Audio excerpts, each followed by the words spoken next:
je trouve que le travail photographique de Julien, il est très, très, très remarquable. Il a vraiment un travail qui est singulier, où il sait vraiment mettre en avant les corps. Il a un travail à la fois très sculptural, où on voit chaque partie de l'anatomie d'un corps masculin ou féminin. Et en même temps, Julien, il a une grande spécificité, et je lui ai toujours dit depuis tous nos échanges, c'est qu'en fait, il a une capacité à prendre la bonne photo au bon moment. Et en fait, en tant que danseur, quand on doit faire 20, 30, 40 fois le même saut, au bout d'un moment, c'est éreintant quand le photographe n'est pas assez expérimenté. Et je me rappelle notamment d'une séance photo qu'on avait fait avec Léonore Bollac, qui est une autre danseuse étoile de l'Opéra de Paris. On était à Carteret. On a fait un porté qu'on appelle une planche. Donc, elle est suspendue juste au-dessus de mes bras, comme ça. Et je l'ai lancée dans les airs. J'ai ouvert les bras et je l'ai rattrapée. On parle d'un millième de seconde et Julien a eu la photo du premier coup. On l'a refait évidemment par professionnalisme par la suite. On n'a jamais réussi à réavoir la même photo. Vous venez d'écouter un témoignage du danseur étoile François Allu au sujet du travail de notre invité, le photographe Julien Benamou.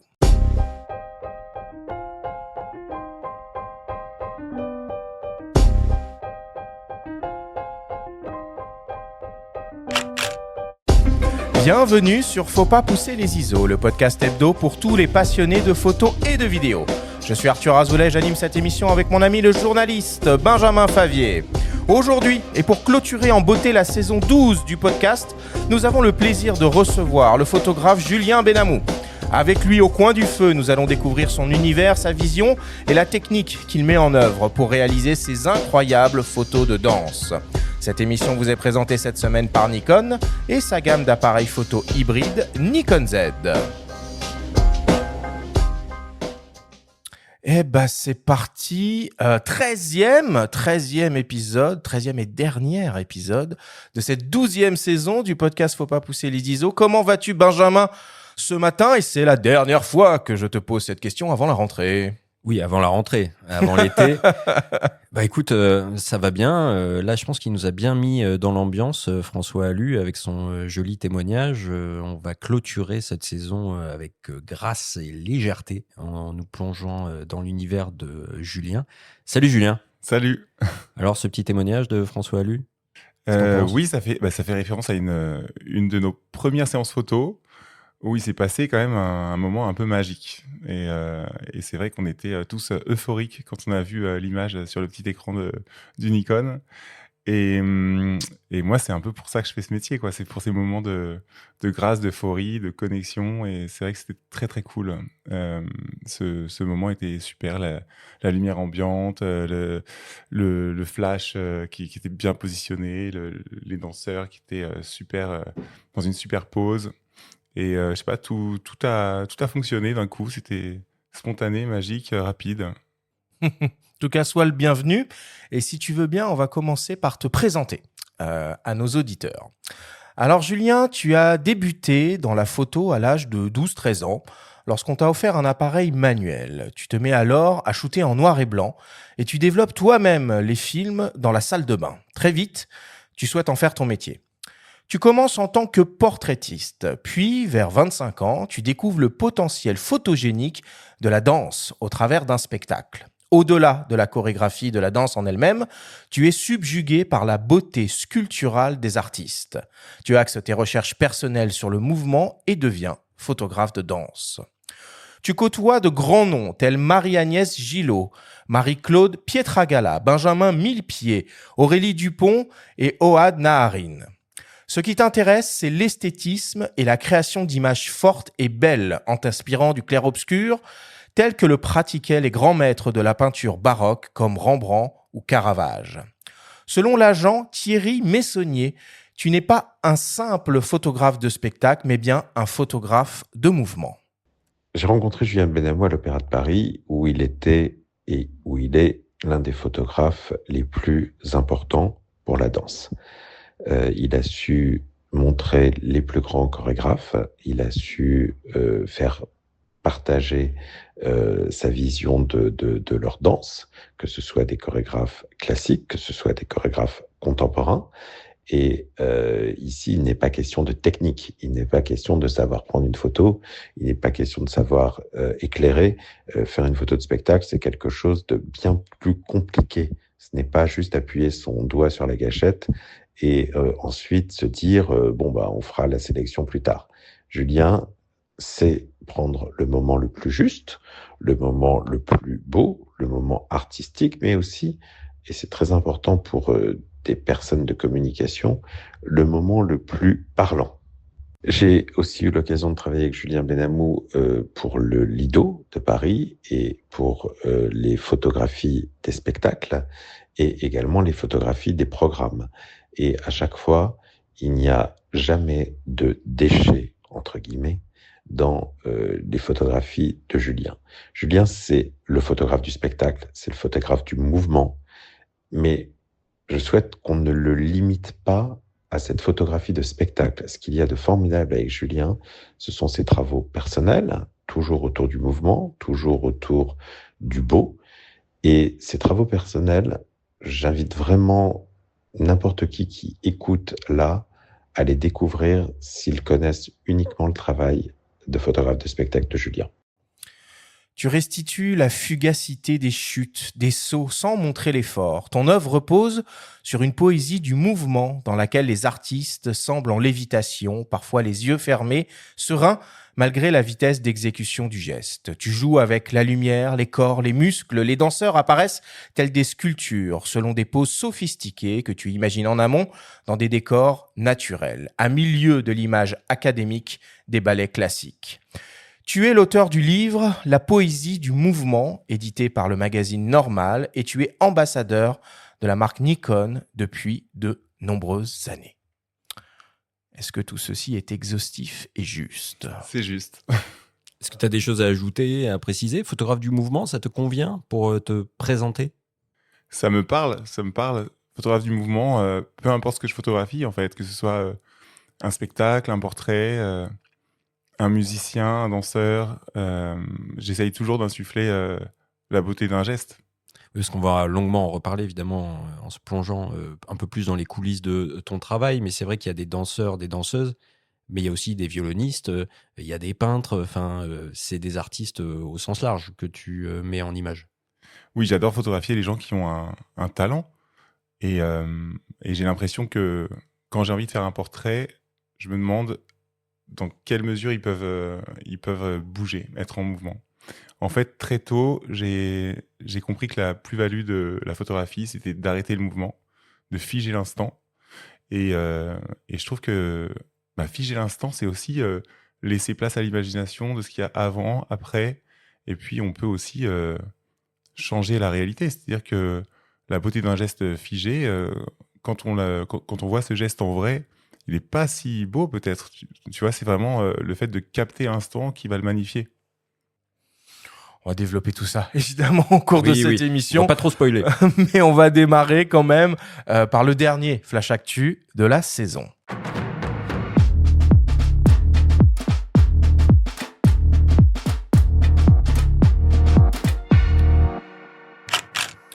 Cette semaine, dans le Flash Actu, Viltrox lance 2 nouvelles focales fixes à portrait. Insta360 continue de conquérir les terres de DJI et on a un code à vous offrir pour récupérer vos places pour le salon photo et vidéo de la rentrée.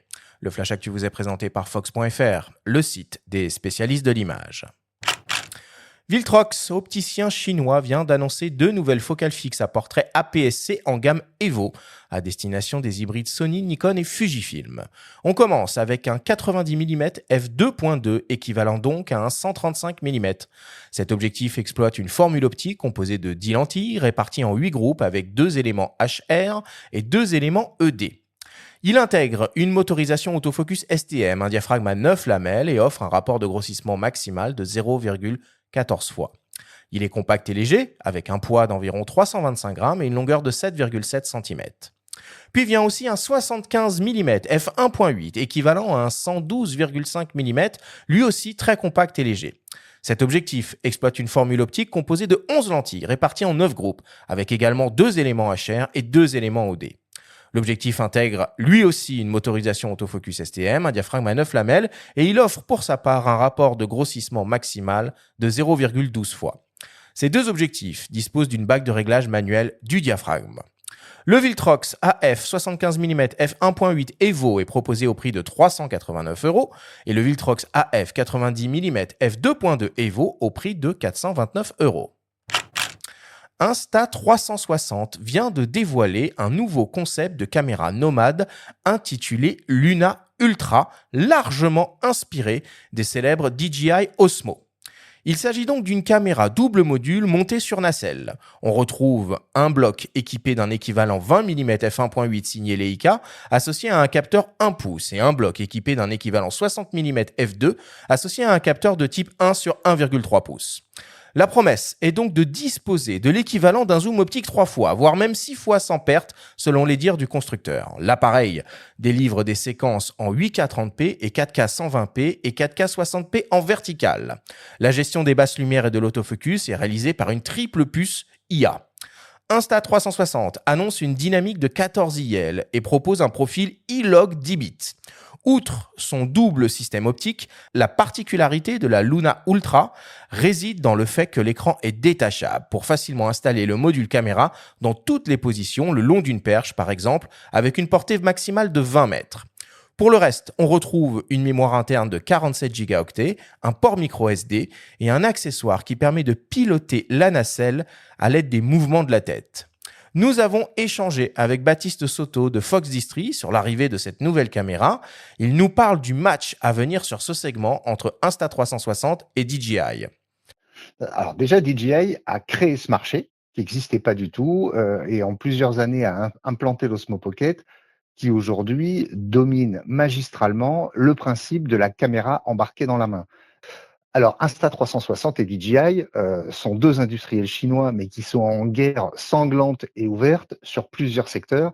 Et à chaque fois qu'il y en a un qui est bon sur un domaine, l'autre essaie de venir le perturber et de le déranger et d'arriver avec de l'innovation. Alors, bien entendu, quand on veut faire les choses bien et qu'on arrive pour rivaliser avec quelqu'un qui est implanté, aller faire des produits low cost à pas cher, c'est pas la bonne attitude. Parce que quand il y a quelqu'un qui est ultra dominant, on n'arrive pas à se créer une place. Il faut arriver en étant mieux disant. Et c'est là qu'Insta360 a fait des choses très très bien avec le produit qui s'appelle donc Luna Ultra. Donc déjà sur la fonction prioritaire première de prise de vue vidéo, là où la Pocket aujourd'hui est une caméra 4K, Insta360 Luna arrive avec une caméra 8K. Donc ça, c'est the big difference entre le Luna et le Pocket. Mais après, il y a plein d'autres petites choses. On va retrouver, alors j'ai parlé de 8K sur la Luna, qui est du 30 images secondes. Quand elle est en 4K, elle peut aller à 120 images secondes. Par contre, on a une DJI Pocket 4 qui, par défaut, fait de la 4K en 240 images secondes.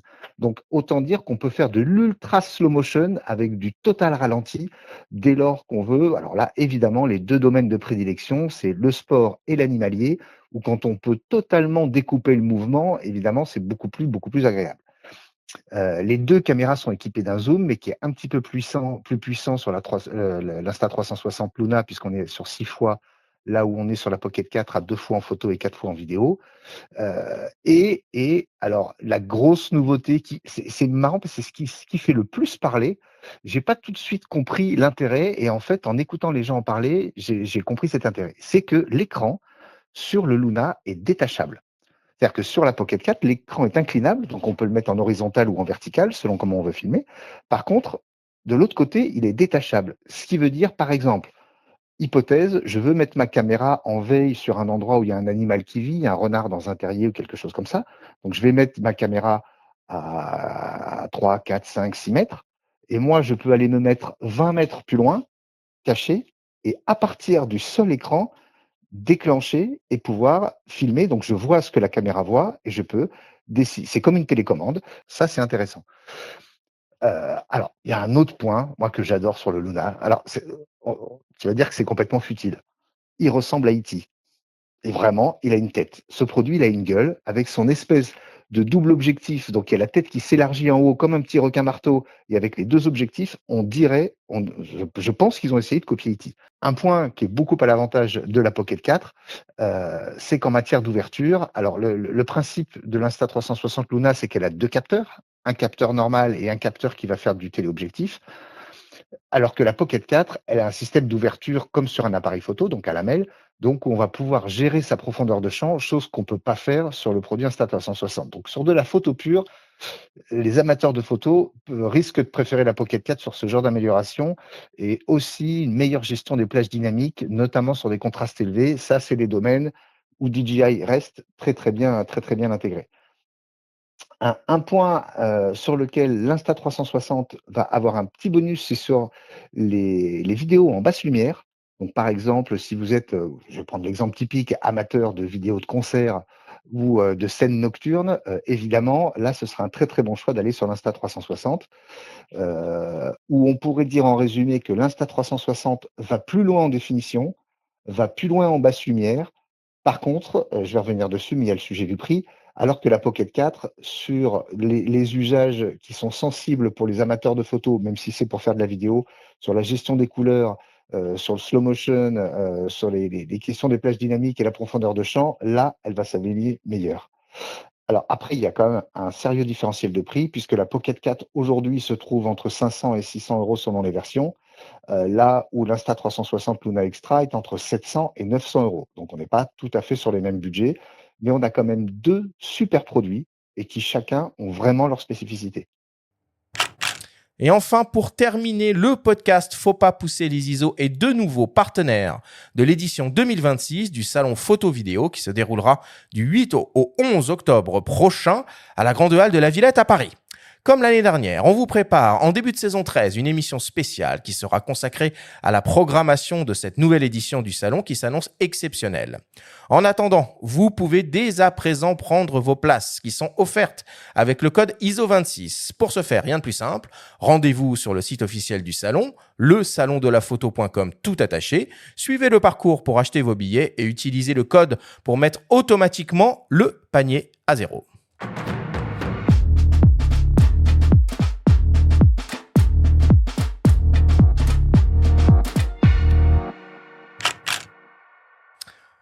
Voilà pour ce dernier Flash Actu. Bon, on va pas revenir un peu sur ce qui a été dit.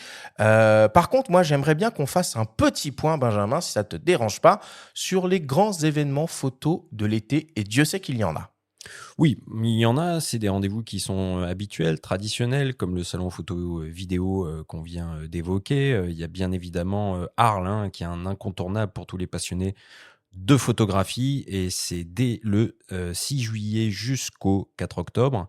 Bien évidemment, à la rentrée, il y a Visa pour l'image à Perpignan. Ça, c'est plus pour le côté photojournalisme.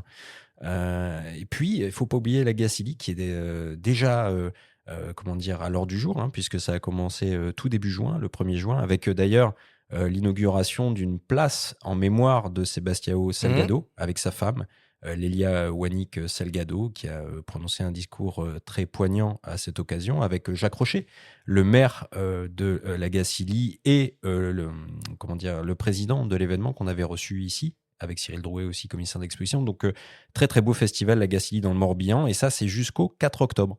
Avant que le festival soit d'ailleurs téléporté du côté de Baden-Baden en Autriche, puisqu'il y a un partenariat entre les deux événements. Donc, il y a de quoi faire, hein, pour tous les passionnés.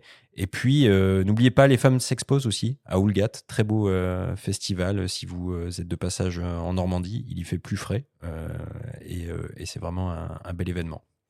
Bon, Julien, tu fais beaucoup de photos, mais est-ce que tu en consommes aussi beaucoup et est-ce que tu vas arpenter les festivals photos cet été?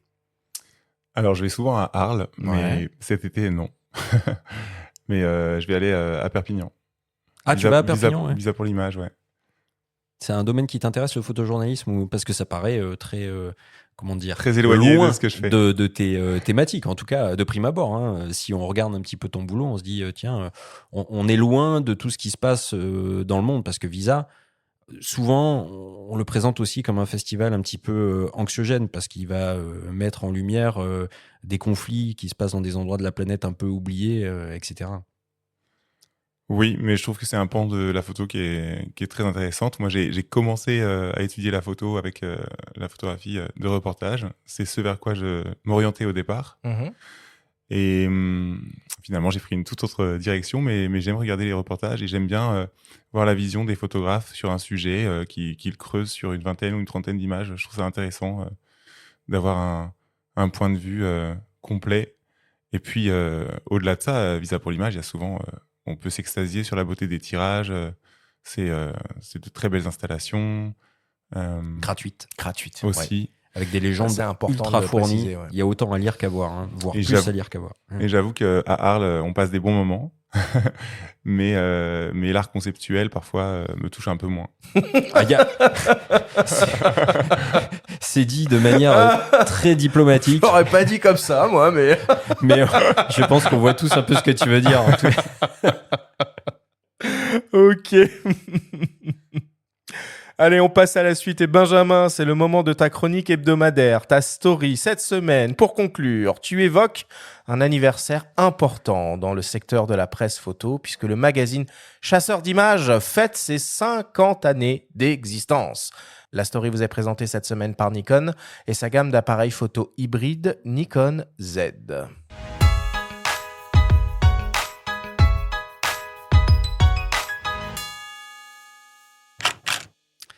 Nous sommes au mois de juin 1976. Le premier numéro de Chasseur d'images paraît. En couverture, pas de matériel.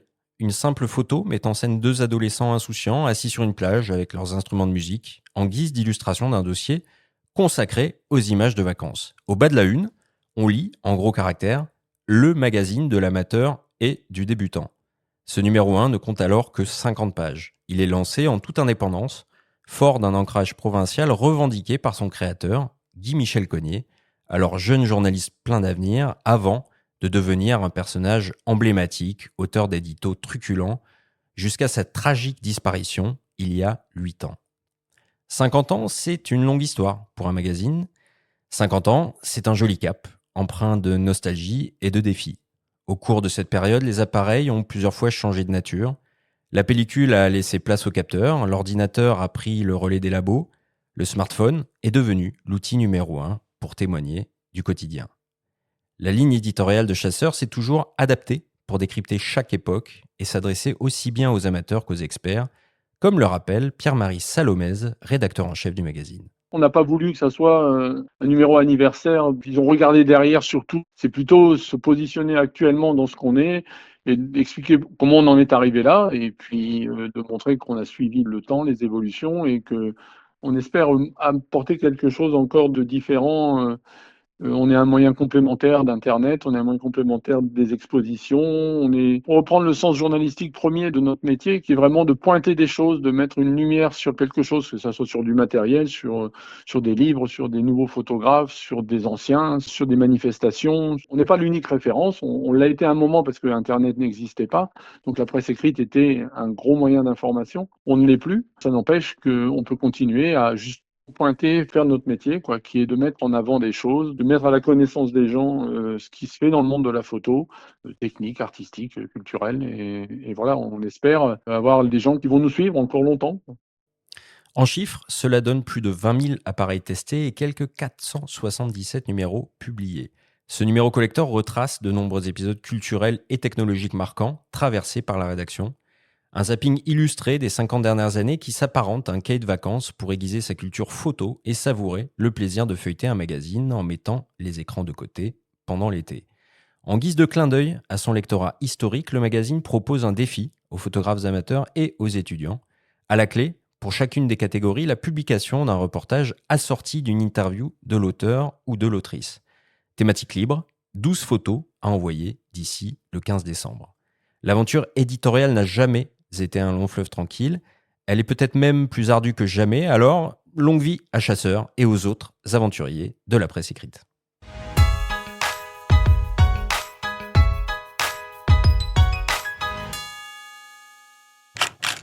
Et on passe évidemment le bonjour à notre ami et confrère Pierre-Marie Salomez, qu'on a l'habitude d'entendre à ses micros en studio ou au travers des nombreuses capsules qu'on a fait avec lui au cours, Benjamin, nous, de ces 5 dernières années. Alors nous, on va attaquer la 6e, eux, ils vont attaquer la 51e.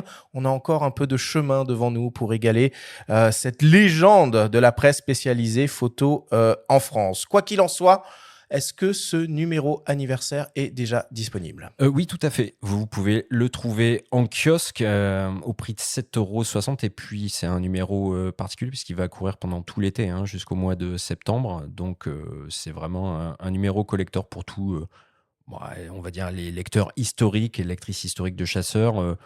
Je pense que quand on s'intéresse de près ou de loin à la photo, alors peut-être moins la génération Z actuelle, mais on a tous un lien plus ou moins proche avec ce magazine.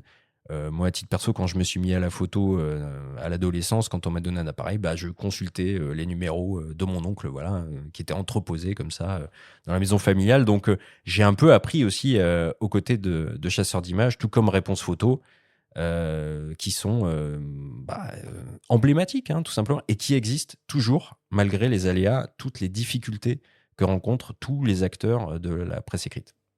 Julien, tu l'as déjà un petit peu évoqué, mais est-ce que tu peux nous raconter un peu comment tu t'es formé, toi, à la photo ? Aussi avec chasseur d'images. Ah oui, on est tous passés un petit peu, Ouais. plus ou moins. Réponse Photo aussi. Et moi, j'étais abonné au magazine Photo aussi, quand j'étais gamin. Magazine Photo, qui est le magazine emblématique de la photographie amateur, avec ce concours annuel qui faisait toujours la part belle aux photographes amateurs, et qui existe aussi, lui, toujours. Bon, ça a bien changé. Outre chasseur, comme le disait Arthur, tu as suivi d'autres formations en autodidacte ou comment tu t'es formé ? Moi, j'ai fait une école de photo. En fait, je voulais être photographe très tôt. Donc, je me suis orienté. Quelle école ? Ça s'appelait Kino. C'est Brassailles maintenant. Ok. Mais je crois que ça a fermé. Et c'était un peu rebelle parce que c'était contre l'avis de mes parents, etc. qui pensaient que j'allais vendre des pellicules toute ma vie. Bon, on sait maintenant que les pellicules, c'est complètement obsolète. Ouais, ça revient. Pas complètement, justement, ça revient un petit peu. C'est vrai. Alors, c'est pas l'avenir forcément, mais il y a un petit engouement autour de l'argentique quand même. C'est vrai. Mais des polas aussi, notamment. Ouais, tout à fait. Ouais. En tout cas, moi, j'ai eu une formation complètement argentique à l'école. Et quand je suis arrivé sur le marché du travail, c'était le numérique qui arrivait. Et du coup, j'ai dû m'adapter en arrivant en fait en professionnel. Bon, après, quand on a un diplôme, ça vaut pas grand-chose dans le milieu pro. Non, pas grand-chose. Non. Donc moi, j'ai un peu enchaîné les stages, l'assistanat. J'ai essayé de rencontrer des photographes, des assistants. Je traînais un peu chez Madphot. Bonjour à eux parce qu'ils ont toujours été trop cool. Ils m'ont prêté du matériel au début quand j'ai commencé. Donc voilà, j'essayais de me faire un petit réseau et puis une idée de ce qu'était la vie d'un photographe parce que finalement, je ne le savais pas du tout. Et encore plus un photographe indépendant. Et pour la formation, c'est à peu près tout. Après, il y a beaucoup d'autodidactes en photo, donc il faut se former soi-même. On reçoit plus d'autodidactes que de gens vraiment qui sortent d'école ou de balisage tout tracé. Ça m'étonne pas du tout. Et encore plus aujourd'hui. C'est-à-dire que maintenant, la technique, elle est un petit peu mise de côté parce qu'elle est très simple, très accessible, très facile.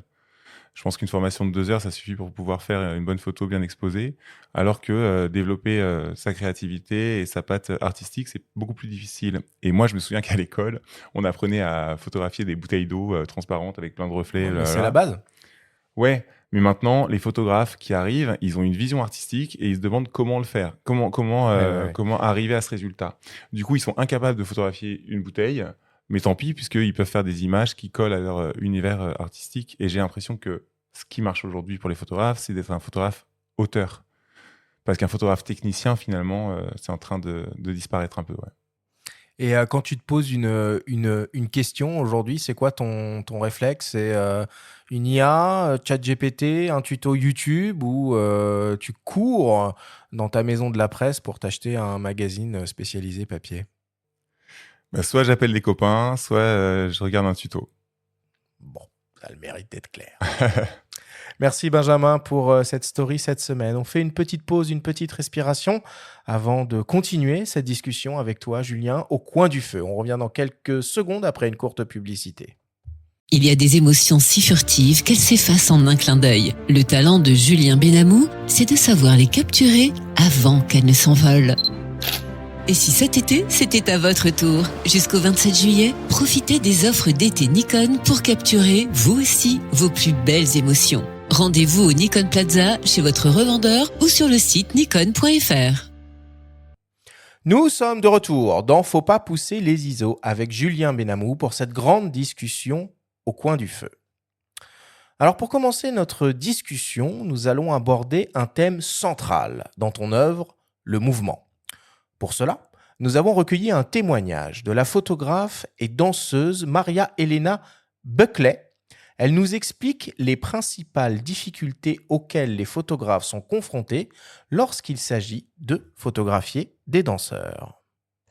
Bon, moi, je viens de la danse, donc j'étais danseuse, donc le mouvement, c'est pas vraiment pour moi le plus difficile chose à capturer. Aussi, les caméras sont très vite, c'est pas une. Si on connaît la chorégraphie, on danse avec les danseurs, ça va. Je crois le grand but de réussir, c'est lumière, beaucoup. Je crois ça, c'est la difficulté dans le théâtre. Quelquefois, il n'y a pas de lumière. Donc, les mouvements, je peux pas dire que ça, c'est le plus difficile. C'est la chose plus impressionnante pour le monde de voir comme Julian, il a une facilité de capturer des grands sauts mais c'est une composition avec lui, je trouve. Il a un grand talent de diriger les danseurs comme une image de voler donc c'est impressionnant. C'est pas seulement le mouvement, c'est toujours avec Julian, spécialement, c'est la composition, je crois. Les lumières qui prend le corps. Donc oui, il y a le côté que tout le monde pense, le mouvement, c'est difficile. Je sais pas comment dire, c'est pas la plus difficile chose. On se connaissait pas longtemps, mais c'est déjà comme une très proche amie. C'est très vite avec lui. Je dois dire, il est extrêmement généreux et gentil. C'est une chose que peut-être on ne trouve pas toujours dans ce domaine. Mais la générosité qu'il a, ça donne l'inspiration aussi pour être comme ça aussi. Je sais pas comment dire. Et il est immédiatement avec les bras ouverts. Il est comme un ami. On voit ça aussi avec ses photos, je trouve, avec les danseurs qui sont avec tous ses corps. Il donne qu'on dit trust. Il a quelque chose aussi. Il est très positif, toujours. Pensée positive et sa personnalité est dedans ses photos, je trouve. Il m'avait aidé comme j'ai jamais vu dans ma vie quelqu'un où il y a des difficultés aussi à travailler dans un grand théâtre, les choses, bureaucratie et tout ça. Mais il est organisé, voilà. Non, il est gentil. C'est un ami, je trouve, comme un ami et collègue, Lagris, comme ça. Hmm. Est-ce que tu es d'accord avec Maria Elena sur le fait que finalement, le mouvement en lui-même, c'est pas forcément le truc le plus compliqué à gérer? Je dirais même plus, c'est l'un des trucs les plus faciles, parce qu'un danseur qui danse, c'est tellement beau que déjà, c'est une matière première pour faire une bonne image. La difficulté, j'ai l'impression quand même que je suis affranchi de la technique. C'est-à-dire que une fois que ça devient des automatismes, on peut oublier la technique pour se concentrer sur l'artistique. Et moi, ce que j'essaye de faire en photo de danse, c'est justement de montrer que c'est pas difficile. Et moi, c'est ça qui me touche. C'est-à-dire qu'un danseur, il peut faire un saut de 3 mètres. Et ben, quand il se pose sur le sol, on n'entend rien. C'est pas boum, quoi. C'est léger. Quand il saute, il peut dégager un peu le cou, un petit mouvement de tête qui fait qu'il y a une poésie et que ça a l'air simple et que c'est dans le mouvement. Et moi, j'adore ça, en fait. Je trouve ça très, très beau. Oui, mais il faut savoir encore le mettre en cadre, le composer. Elle parle beaucoup de ça, Maria-Elena, de tes compositions. Ça t'est venu comment, ça? C'est parce que, bon, elle-même, elle le dit, elle a été danseuse aussi. Est-ce que toi-même, tu as été danseur ou est-ce que c'est juste que tu t'intéresses à ça, t'en regardes beaucoup et les idées te viennent? Au départ, moi, je connaissais pas trop la danse, hein. Je connaissais la danse des pop stars à la télé, quoi. Et quand j'ai commencé à m'intéresser à la danse classique, ça a été un vrai choc esthétique Et là, je me suis engouffré dans la faille. Donc, j'ai regardé plein de vidéos, j'ai lu plein de bouquins, j'ai parlé à plein de danseurs, j'ai essayé de comprendre ce qu'était le mouvement, la beauté du geste, comment on arrive à interpréter aussi une chorégraphie qui est très écrite, comment l'interprète peut coller à un style. Tout ça, c'était passionnant pour moi. Et en plus, j'avais, en tant que jeune photographe, la possibilité d'être en connexion avec des gens super passionnants quoi, dans la danse.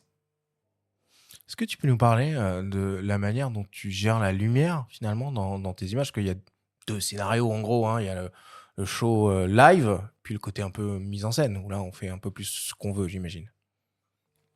C'est deux techniques complètement différentes et en même temps, j'essaye d'avoir une cohérence. Donc, pour ce qui est du spectacle, souvent c'est avec un 70-200 pleine ouverture et puis je gère les ISO et la vitesse en fonction de ce qui se passe sur scène. Et je travaille avec les lumières qui existent. Et c'est vrai que dans des grands théâtres et des grandes institutions, il y a une attention à la lumière qui est super importante et du coup ça fait des images très très belles quoi. Et pour j'allais dire mes projets personnels, mais pas seulement, parce que j'éclaire aussi des images de commande. Et là, j'ai l'impression que je suis un peu plus maître du rendu de l'image. Et là, je compose, je gère avec la lumière du jour et du flash. J'ajoute toujours du flash, en fait, pour sculpter la lumière. Et ouais, c'est deux écritures différentes, mais j'essaye d'être vigilant sur le fait que ça puisse créer un tout cohérent. Là, puisqu'on parle un peu de technique, de matériel, on entendait en préambule de l'émission le témoignage de François Allu qui dit que tu avais saisi un instant comme ça du premier coup, même avant de le répéter sans jamais l'obtenir à nouveau. Comment tu procèdes au niveau du boîtier en fait? Est-ce que tu bosses en rafale, tu mitrailles ou alors tu es confiant, tu sais ce qui va se passer et tu attends le bon moment pour déclencher? En fait, quand j'ai commencé la photo de danse, les rafales étaient bien, mais pas exceptionnelles non plus. Et donc, on pouvait louper un grand jeté en plein écart. Et du coup, la photo, elle était moins forte. Donc, il fallait... moi, j'ai l'impression de shooter des canards comme ça quand je photographie de la danse. Alors, maintenant, les rafales sont extraordinaires. Et du coup, on peut se reposer là-dessus. Et vraiment, c'est super simple. En revanche, pour la photo à l'extérieur ou dans des studios où j'éclaire, il faut quand même le temps que le flash se recharge. Et là, je peux pas faire de rafale. Mais comme je suis avec l'artiste, si la photo elle est pas extra, on peut refaire. On peut refaire, t'as compris. Sauf que les danseurs, si on leur demande de faire 5 fois un saut, on sait que derrière, on pourra pas faire d'autres images. Enfin, on peut pas leur demander d'être à fond pendant 2 heures. Donc, il faut réussir à vraiment doser les choses. Donc, moi, ce que je fais, c'est qu'en général, on fait ce qu'on appelle, on marque en fait. Donc, ils font un petit saut pour que moi, je fasse mes réglages de points, de calibrage, blablabla. En général, je leur dis quelle intention je veux et puis après, on fait un essai. Si l'essai est cool, on a la photo, on passe à autre chose. Si l'effet n'est pas ultra cool, on recommence en regardant chacun la photo et en modifiant un port de tête, un bras, une main, le pied, enfin voilà. Tu as évoqué le 70-200 de 8 du coup pendant les shows. Est-ce que y a d'autres optiques que tu utilises régulièrement ou tu es team 70-200 point barre? Oh non, il y a plein d'optiques. Parfois, les conditions sont compliquées. Maintenant, dans les théâtres, on a remplacé les belles lumières par des LED. et on va de façon de plus en plus radicale vers la pénombre, surtout en contemporain. Je pense que s'ils pouvaient éclairer à la bougie, ça leur conviendrait. Et du coup, le 85-1.2, ça devient une pépite aussi. Alors, il faut être un peu plus proche de la scène. Mais le contemporain, souvent, permet ça. On peut se rapprocher, les scènes sont peut-être moins grandes, voilà. Tu parlais tout à l'heure tes débuts dans la photo où les rafales des appareils étaient peut-être pas démentes et suffisantes. Mais il y a un autre point qui a changé aussi, c'est l'arrivée des obturateurs plus silencieux, notamment en hybride. Si tu bosses avec un Z9, enfin, je t'ai vu sur des vidéos avec un Z9, qui lui n'a pas d'obturation mécanique, ça devient un super avantage, non, en photo de spectacle. C'est même un impératif, hein, que ce soit complètement silencieux maintenant.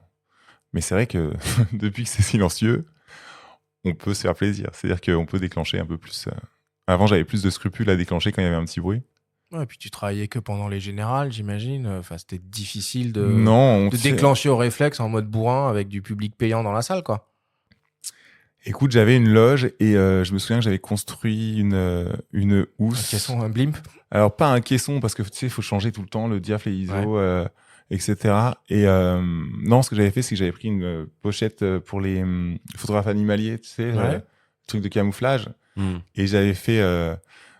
j'avais mis de l'isolant, de la peau de mouton et de l'isolant pour les murs, pour le bruit, etc. Donc, j'avais fait un espèce de... Ouais.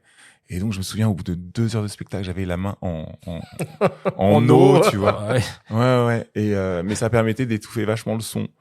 Je suis content d'être resté fidèle à Nikon parce que je sais qu'il y a plein de photographes de spectacle qui sont passés en Canon. Ou en Sony en premier, ou en parce Sony, que Sony, c'est bien eux qui ont sûr. développé la technologie en premier. Ouais. Écoute, moi j'étais très content de Nikon, notamment du rendu des couleurs, du piqué. Et puis pour mes photos studio, j'adorais aussi.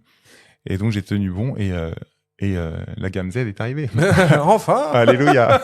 Et t'as jamais eu de problème de banding, ce phénomène qui peut se produire selon le type d'éclairage auquel tu fais face Ça peut arriver sur certains boîtiers, mais là en spectacle maintenant je prends le Z8 et il n'y a pas ce phénomène-là. Alors avec le Z6 III que j'ai en doublon, ça peut arriver et du coup j'enlève le mode silencieux quand ça arrive et je shoot quand la musique est forte. Tu recherches la netteté à tout prix ou tu t'autorises à jouer avec l'esthétisme du flou? Absolument pas. Non, c'est la netteté, ça m'obsède. J'aime que mes images soient très piquées, très nettes. Arrêter le mouvement, pour moi, c'est vraiment ce que je cherche et c'est la magie, quoi. Et c'est pour ça que c'est très cool d'utiliser les flashs parce que ça fige de façon très, très nette. C'est hyper beau, quoi, je trouve. Après, il y a plein de photographes qui bossent avec le flou et j'adore ce qu'ils font. Hein. C'est juste pas mon écriture, mais moi j'ai l'obsession de la netteté.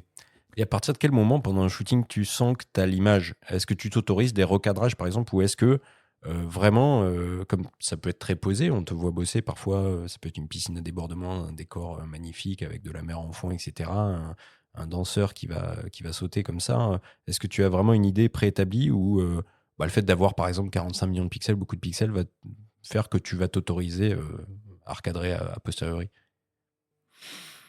J'ai envie de dire que ça dépend parce que si tu veux, si je travaille avec des gens que je connais, je n'ai pas de scrupules à expérimenter, à chercher, à me planter. Quand ce sont des nouveaux modèles ou qu'il y a un enjeu, j'essaye dans les 5 premières minutes d'avoir une image forte que je puisse montrer depuis mon boîtier. Oui, c'est parce que comme tu partages, comme tu partages avec eux, c'est en gros, est-ce que l'image que je te montre là, c'est celle qui sera l'image finale? En fait, je me suis rendu compte que quand les modèles posaient sans avoir de résultats, ils allaient moins loin que si on leur montrait l'image, s'ils étaient satisfaits.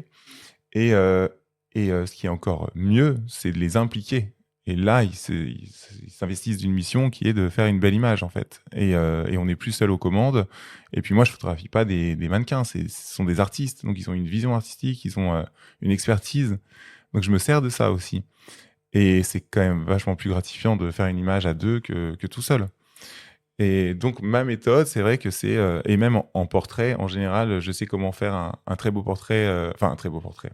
Je sais comment faire une image sympa au bout de 4-5 minutes, qui sort pas des sentiers battus, mais qui est propre et qui est jolie. Donc ça, je commence toujours par ça. Ensuite, le modèle est en confiance et on peut aller plus loin. Maria Elena, elle te décrit comme quelqu'un de généreux et gentil, ce qu'on peut témoigner avec Benjamin depuis les quelques minutes où on t'a rencontré. Enfin, elle dit aussi surtout que c'est des qualités qui sont assez rares dans ce milieu de la danse. Est-ce que tu es d'accord avec elle? J'ai l'impression que dans tous les métiers artistiques, enfin dans tous les métiers, et encore plus dans les métiers artistiques, il y a de la compétition. Et du coup, il peut y avoir un petit peu pas d'animosité, tu vois, mais on peut se regarder un peu de travers parfois.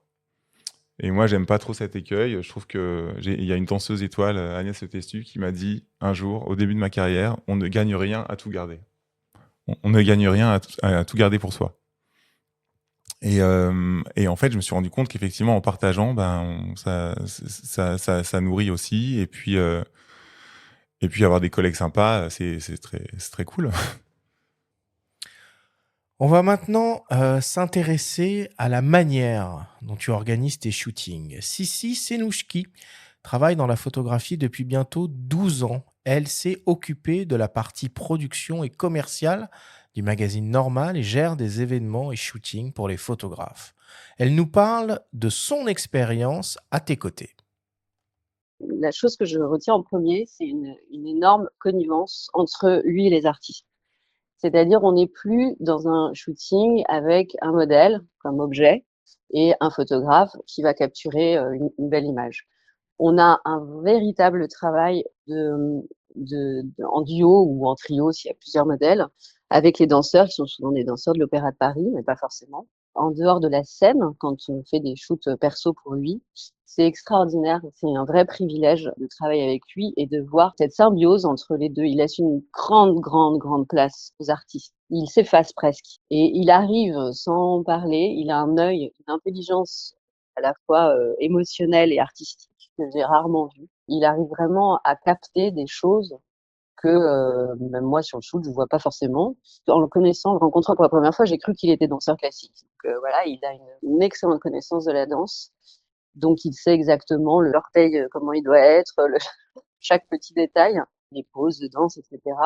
Mais ce que je trouve extraordinaire, c'est que, j'ai un petit exemple.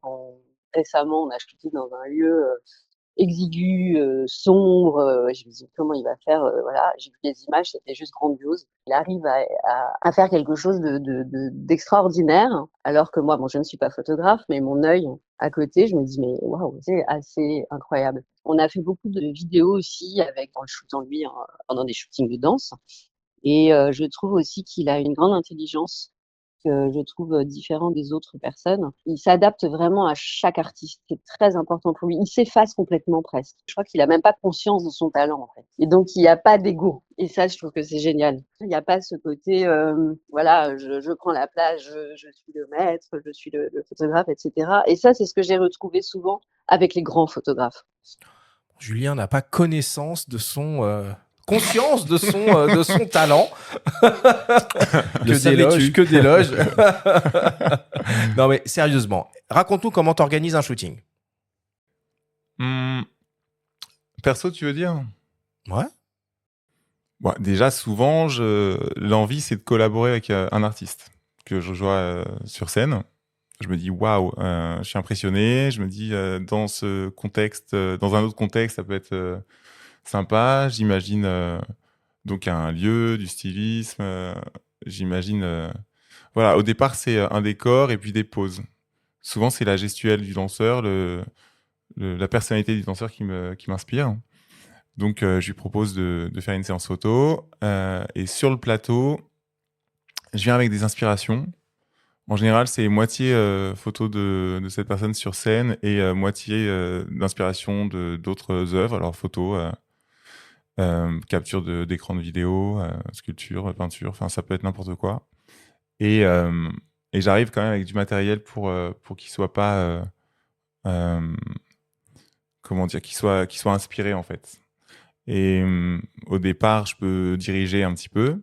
J'ai des images dans la tête. Et puis après, en général, au bout de 15-20 minutes, on laisse libre cours à l'inspiration et on essaye d'aller plus loin. C'est notamment ce qui s'est passé avec François Allu. Lui, c'est une tornade. C'est-à-dire qu'on commence, moi je venais avec mes petites inspirations, il me dit ouais, c'est sympa. Puis après, il a tournoyé partout, il a sauté partout. Et Marie-Agnès Gillot aussi. Il y a une vidéo incroyable de François Allu, pardon de te couper, qu'on peut voir sur ton site, je crois, où il tourne dans tous les sens autour d'un violoniste. Enfin, c'est absolument dingue, quoi. Il joue avec lui. C'est fou, quoi. Avec Théo Tim Langlois, et on avait shooté ça. Là, tu te laisses dépasser par le shooting, du coup, ou t'es toujours un peu en contrôle de ce qui se passe? Mais là, moi, j'étais juste à la direction artistique de la lumière. C'est pas moi qui ai fait la vidéo. Mais j'étais impliqué dans le casting.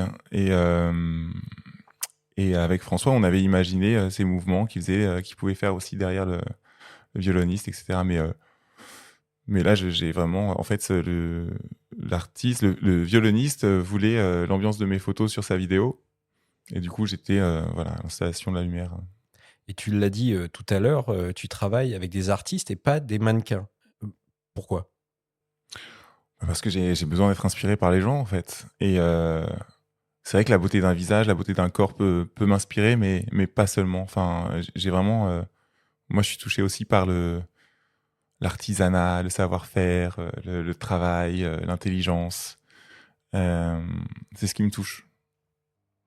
Si, elle expliquait que tu t'effaçais un peu lors des shootings. Est-ce que tu peux nous expliquer en quoi c'est important et puis comment on fait finalement pour s'effacer lors d'un shooting? Mais je suis assez surpris parce que j'ai pas l'impression de m'effacer. Alors si, elle travaille beaucoup dans la mode et peut-être que les photographes de mode ont un rapport différent avec les modèles parce que ils veulent absolument une image, ils ont quelque chose en tête. Enfin, c'est pas un portrait de quelqu'un. Le modèle, il sert l'image, quoi. Moi, j'ai vraiment l'impression de photographier des gens, donc j'ai pas l'impression de m'effacer, mais j'ai l'impression qu'il y a beaucoup d'aller-retour. Je montre beaucoup les images.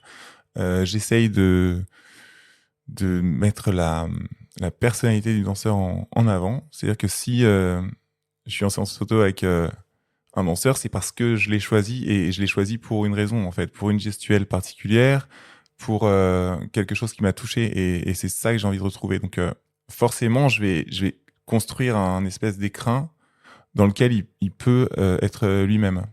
Ou alors peut-être qu'elle veut dire que tu te situes un peu plus loin, c'est peut-être le choix des focales qui fait ça. On parlait 70-200, 85, bon, c'était pour les spectacles, mais quand tu shootes à ton initiative ou dans un décor naturel, est-ce que parfois tu vas très près ou tu gardes cette distance pour justement disparaître un peu? Même si je suis très loin, je fais des allers-retours toutes les minutes. Donc je suis très en symbiose avec le modèle, quoi. Je suis tout le temps à côté de lui, je lui montre l'image. Est-ce que tu penses que ce bras pourrait être là? Est-ce que la tête, c'est pas mieux comme ça? Blablabla. Donc non, j'ai l'impression vraiment de collaborer, quoi. C'est quoi pour toi une séance réussie? C'est quand tu as réussi à choper l'image que tu avais en tête ou c'est quand finalement tu as réussi à choper des bonnes images, peut-être certaines que tu n'avais pas du tout anticipées? Une bonne séance photo, c'est quand je suis surpris par l'image qui apparaît dans l'appareil, quoi. Enfin, c'est vraiment ça. Je vois les séances photo un peu comme un jeu et j'ai envie d'être surpris. Donc, je prépare les choses, j'ai une image en tête. Si on reste là-dessus, je suis moyennement satisfait. En revanche, si ça va plus loin et que je vois l'image et que je fais waouh, là, je suis très content. Ça, c'est des instants de grâce comme ça qui arrivent parfois et c'est précieux. Si, elle dit aussi dans son témoignage, t'as pas conscience de ton talent ou que t'as pas d'ego. Qu'est-ce que tu penses de ça? Parce que ça fait quand même un petit moment que t'es dans la place. Enfin, on sait qui tu es, on connaît ton travail, t'es un petit établi, on peut dire. T'es jamais rassuré par ce que tu fais? Si, je pense être rassuré, je pense être à ma place, je suis content de là où je suis. Mais c'est vrai que pendant longtemps, je me suis pas considéré comme un artiste, mais je me suis considéré comme quelqu'un qui travaillait avec un artiste. Et encore aujourd'hui, je pense que si mes photos sont belles, c'est à 70% grâce aux interprètes que je photographie. Mais les 30% que j'ai, je les revendique. Je pense que maintenant, je suis content de ma technique, je suis content de la façon dont je bosse. Mais c'est vrai que je bosse avec des gens tellement talentueux que forcément, ça aide au résultat. À quel point les choses sont préparées en amont? Donc, tu évoquais de venir avec des sources d'inspiration. Déjà, ça se matérialise comment et jusqu'où va la préparation? En général, je discute avec l'artiste. On prend un café, on imagine ce que pourrait être la séance photo. Je viens avec mes photocopies d'inspiration. Et c'est tout, en fait. Mais je peux dire aussi que le processus créatif, il est vraiment lors de la séance photo. C'est-à-dire que je travaille jamais en musique, par exemple. C'est toujours silencieux, on se concentre. Et puis, comme je fais encore une fois, je fais beaucoup d'allers-retours, je veux pouvoir discuter avec le danseur. Et puis, je veux pas non plus qu'il parte en impro pendant 1 minute et qu'il s'épuise. J'ai envie de le choyer pour pouvoir faire plus d'images. Et le stylisme? Bah, le stylisme, oui, je collabore avec des créateurs. Parfois, c'est le danseur qui vient avec ses affaires. Enfin, ça dépend. Ça dépend. On va maintenant parler plus précisément du monde du ballet de l'opéra. Irina Flamand est iconographe pour le ballet de l'Opéra de Paris. Elle détaille les contraintes pour travailler au sein de cette institution et les qualités requises en tant que photographe. On l'écoute. Il y a d'abord l'aspect technique de la photo. J'entends par là la justesse de la position, du mouvement des danseurs, en particulier pour les œuvres du répertoire classique où tout est extrêmement codifié, et ceci que le danseur ou la danseuse soit seul sur scène, en pas de deux ou plusieurs sur scène.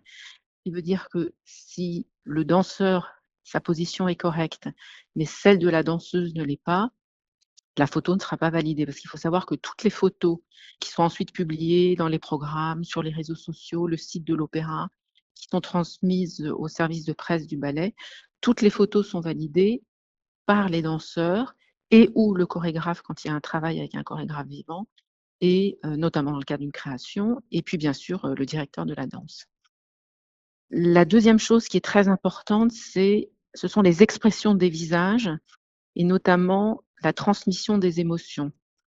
Puisqu'évidemment le ballet est non seulement on va dire une activité, enfin un art de grande et haute technicité, donc le photographe ne doit pas faire ressentir l'effort, contrairement à une photo de sport où l'effort peut se voir dans l'accomplissement du geste.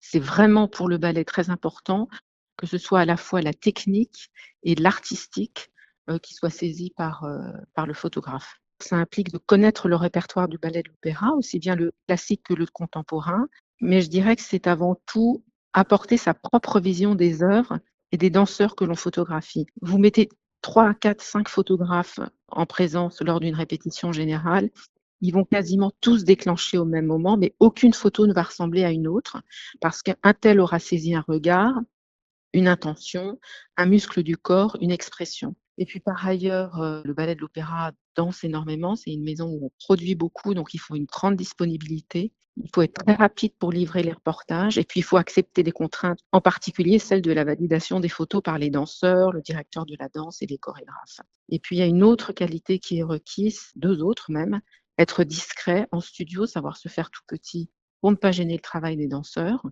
soit parce qu'ils sont en train de créer avec un chorégraphe ou bien parce qu'ils apprennent le rôle. En tout cas, eux travaillent, donc il faut rester très discret. Et puis, il faut arriver je dirais, à se mettre les danseurs dans la poche, à acquérir leur confiance. Le travail de Julien, on le reconnaît tout de suite parce que ce sont des photos qui sont très justes d'un point de vue technique et d'un point de vue artistique, mais qui surtout ne sont pas figées, c'est-à-dire qu'elles transmettent toujours une émotion, une sensation, que ce soit en studio ou sur scène, et le tout avec énormément de naturel et de simplicité. Pour moi, Julien apporte ce que j'appelle un vrai pas de côté à la photo de spectacle, parce qu'il apporte sa propre vision en capturant en détail, en traduisant une ambiance de coulisses. Et tout ça se ressent également dans les séries de portraits qu'il a pu faire des danseurs, c'est-à-dire qu'il sait vraiment saisir les personnalités et tout ça avec beaucoup de sérénité et de talent. Son autre grande force, parce que Julien travaille avec le ballet de l'opéra depuis très longtemps, c'est qu'il sait se renouveler, que chacune de ses photos raconte une histoire et il a photographié plusieurs fois la même production, c'est-à-dire une production qui a été donnée, on va dire, une dizaine d'années, qui est reprise cette année, ou même un peu, il y a 2 ans, qui est reprise cette année. Mais ce ne seront jamais les mêmes photos. Et ça, c'est très important pour la force de la photo, du ballet et ce qu'on veut transmettre à nos spectateurs. Tu peux nous parler un peu, Julien, de ton expérience au sein du ballet de l'Opéra de Paris et surtout comment tu y es entré? En fait, j'ai eu beaucoup de chance parce que moi, quand j'ai vu mes premiers ballets, j'ai écrit un projet pour l'opéra. Et coup de bol, ce projet a été accepté, validé. Et une fois que j'ai présenté les images, on m'a dit ah mais c'est pas mal, on va l'éditer dans le portfolio qui était dans un portfolio, dans un magazine qui était distribué à tous les grands mécènes de l'opéra gratuitement par la poste, qui recevaient dans leur boîte aux lettres. Et moi, je pensais que ma collaboration avec l'opéra s'arrêterait là, mais j'avais vraiment adoré. Et en fait, une semaine après, il y a un gars du ministère de la Culture qui m'appelle et qui me propose une exposition dans les vitrines du jardin du Palais Royal. Et moi, j'étais jeune photographe, je commençais et j'étais super content. Ça a un peu lancé ma carrière. Et c'est vrai que quand on m'a proposé cette expo, bah, finalement, j'ai dit ok, mais j'aimerais bien aller plus loin. Donc, je suis retourné à l'opéra et là, je me suis investi un peu plus et après j'ai commencé à faire des photos de danse, etc. Et puis ça a été assez rapide, assez facile finalement. J'étais pas conscient du tout de la difficulté d'entrer dans cet univers-là. Et moi, je venais avec mon regard de portraitiste et je pense que ça correspondait aussi à un moment où ils avaient envie de changer peut-être de direction artistique. On est en quelle année à peu près là ? On est en 2000... je sais même plus, 2010, 9, 10. Quand on écoute le témoignage d'Irina, on sent quand même que les choses sont... C'est structuré. Ouais, voilà. On peut pas trop déborder. Dans le cahier des charges, il y a réussir à saisir la dimension technique et artistique. Comment on fait ça ? À l'opéra, il y a des photographes maison qui sont là pour témoigner, qui sont là pour créer des archives. Donc, ils conservent des photos qui montrent quelle était la place du danseur dans la scène, quel était l'éclairage sur le décor, blablabla. C'est des images techniques, quoi. Des images techniques. Et ils font appel à des photographes indépendants comme moi, entre autres, pour avoir un regard d'auteur. Et là, ça veut dire qu'on a, peut-être la liberté de montrer autre chose, mais avec les contraintes, on est quand même obligé de faire quelques images emblématiques. Et du coup, la difficulté, c'est de réussir à créer des images techniques justes et d'y apposer un regard artistique. Alors c'est vrai que dans les gros ballets classiques qui sont narratifs, on comprend l'histoire et on peut gérer des intentions, etc. Dans le contemporain, ce sont des créations et du coup là, on s'intéresse juste à la beauté du geste. Voilà. Donc je pense qu'elle a raison quand elle dit que plusieurs photographes peuvent photographier une œuvre et ça donne des images différentes. On a tous un style, quoi. Mais comment tu vis le fait que les images vont être validées à la fois, si on comprend bien, par le directeur de la danse ou même par les danseurs eux-mêmes? Quelque part, ce processus de validation va t'échapper à toi, mais ça, t'en as conscience dès le départ et c'est OK, ou parfois il y a une petite frustration que tu te dis, tiens, telle ou telle image, elle aurait été top, quoi. Il n'y a pas de frustration parce que moi, j'ai l'impression de m'exprimer aussi à côté quand je suis plus en charge de mes images. Là, c'est un travail de commande. Donc moi, j'essaye de faire des images qui soient... les plus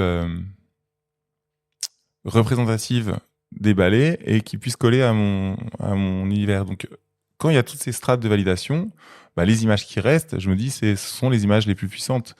Il n'y a pas que mon regard, en fait, de photographe. Il y a aussi le regard des danseurs, du directeur de la danse, du chorégraphe. Et tout ça, en fait, c'est un truc un peu pyramidal. Puis les photos qui restent sont les plus belles, quoi. Et à quel point cette chaîne de validation est exigeante, je veux dire, entre ce que tu leur donnes à valider et ce qui sort réellement, il y a un écrémage de combien de pourcents de ton travail ? Écoute, ça dépend, vraiment ça dépend. Sur les spectacles, je pense que si je livre 150 photos, il y en a une trentaine qui sont exploitées, 30-35. C'est quand même pas mal comme ratio, au final. Oui. Après, ça veut pas dire que les autres photos sont pas justes, mais elles conviennent moins. Voilà. Ouais, c'est ça. Ouais. Mais en même temps, 150 images sur un spectacle, c'est beaucoup trop. Et je pense que avoir toutes ces validations, ça permet d'avoir quelque chose de plus pointu, une sélection plus juste. Dans ton travail personnel, t'essayes de jamais montrer l'effort des des danseurs. Est-ce que cette composante-là fait partie du cahier des charges de l'opéra? En danse classique, on ne doit pas voir l'effort, en fait. Ça doit paraître facile. Et je pense que ça m'a inspiré sur mes recherches personnelles. Euh, Moi, je vais même demander parfois aux danseurs de fermer les yeux, d'être comme dans un rêve. Il y a jamais, enfin, il y a jamais. Il y a peu de regards caméra. Ouais, j'ai envie c'est presque de l'illustration, quoi. Et Irina, elle dit que tu parviens à te renouveler même sur une même production, on va dire. Ça, c'est quelque chose que tu as travaillé, t'en es conscient ou quand tu vas commencer, tu te dis attends, je vais regarder ce que j'ai fait avant pour pas reproduire ou c'est parce que à chaque fois, tu as cette spontanéité créative qui fait que tu te renouvelles. Ouais, déjà, les interprètes sont différents, donc ça crée des images différentes. Je m'intéresse à autre chose à des choses particulières chez chaque danseur. Donc une danseuse qui peut avoir un rôle emblématique va travailler sur certaines choses que je vais mettre en lumière et une autre interprète va travailler sur autre chose qui va me toucher. Donc j'ai pas l'impression de faire les mêmes images, ouais.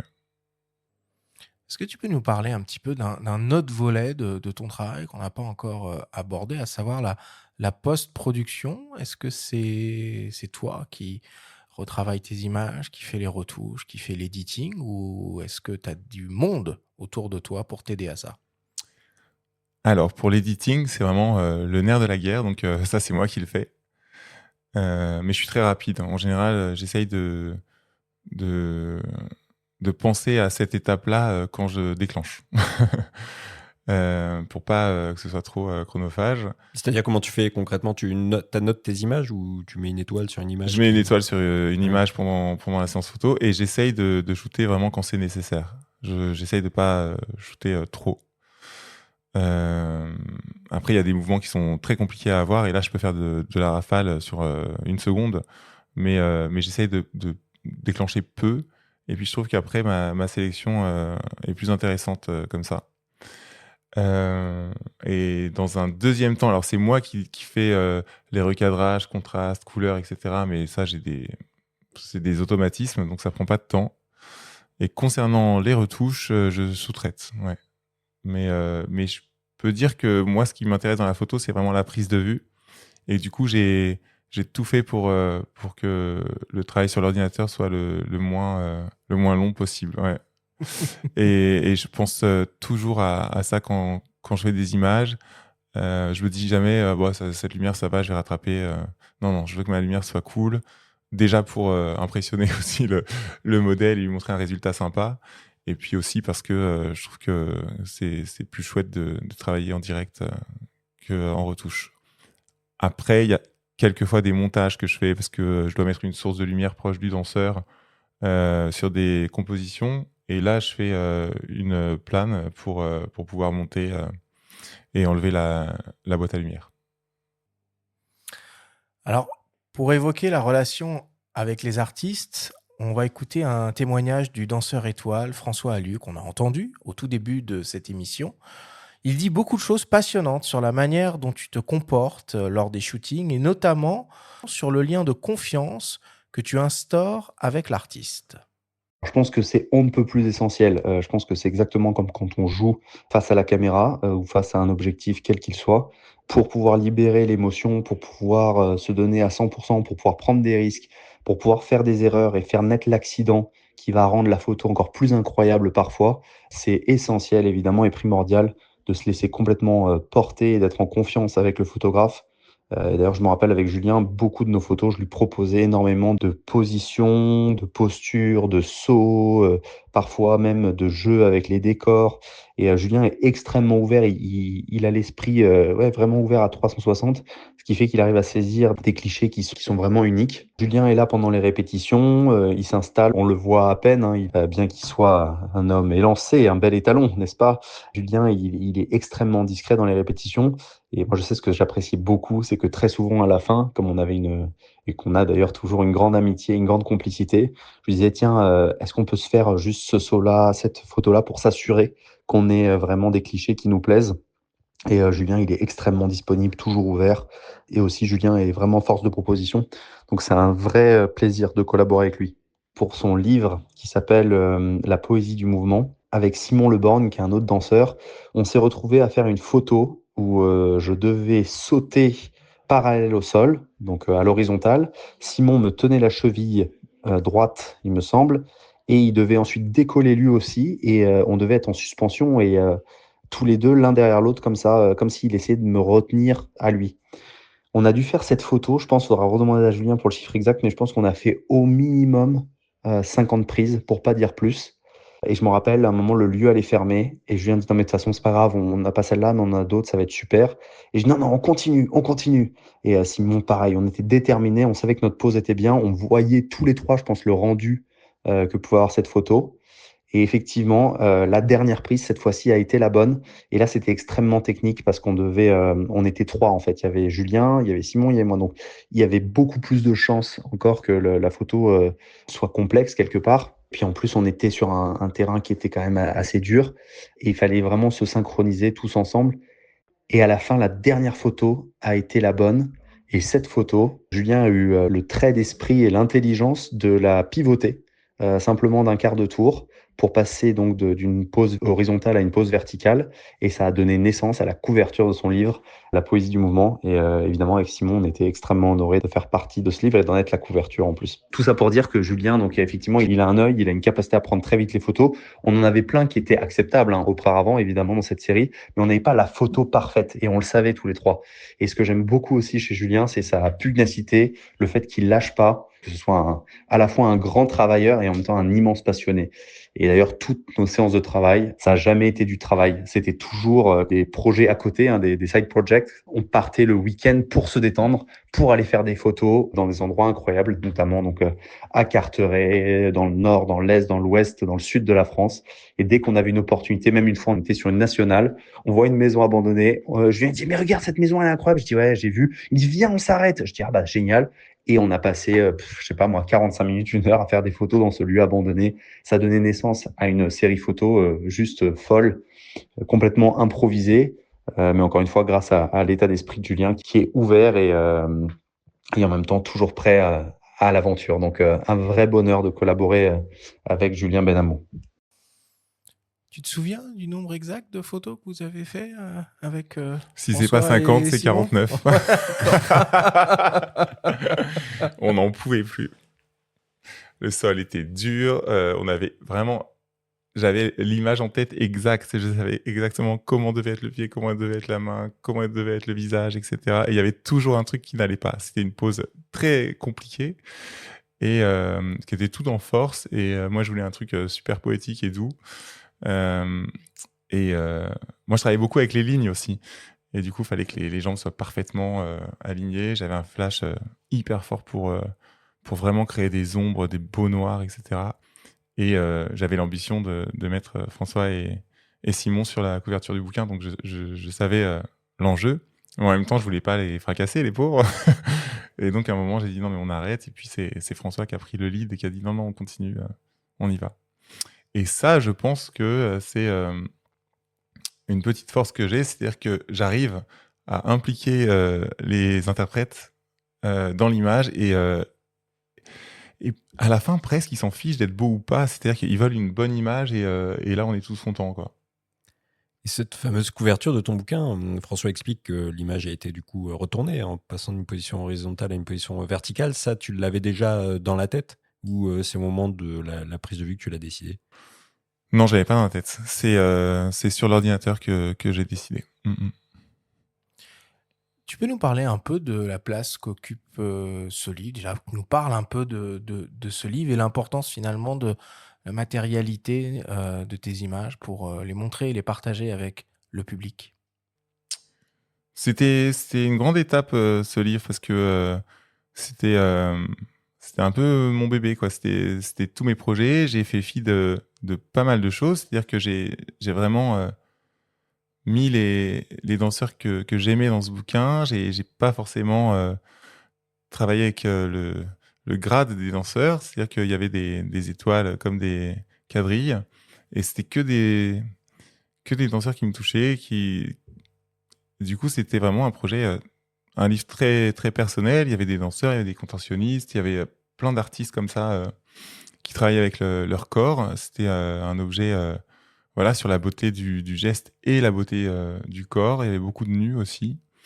Ouais, c'était très cool. Et ça correspond aussi avec la naissance de ma fille. Et je me souviens, j'avais vraiment travaillé d'arrache-pied sur ce bouquin pendant 1 an, en me disant, bon, quand ma fille sera née, je mets un petit peu l'artistique de côté, je me concentre sur les commandes parce que pour me dégager du temps.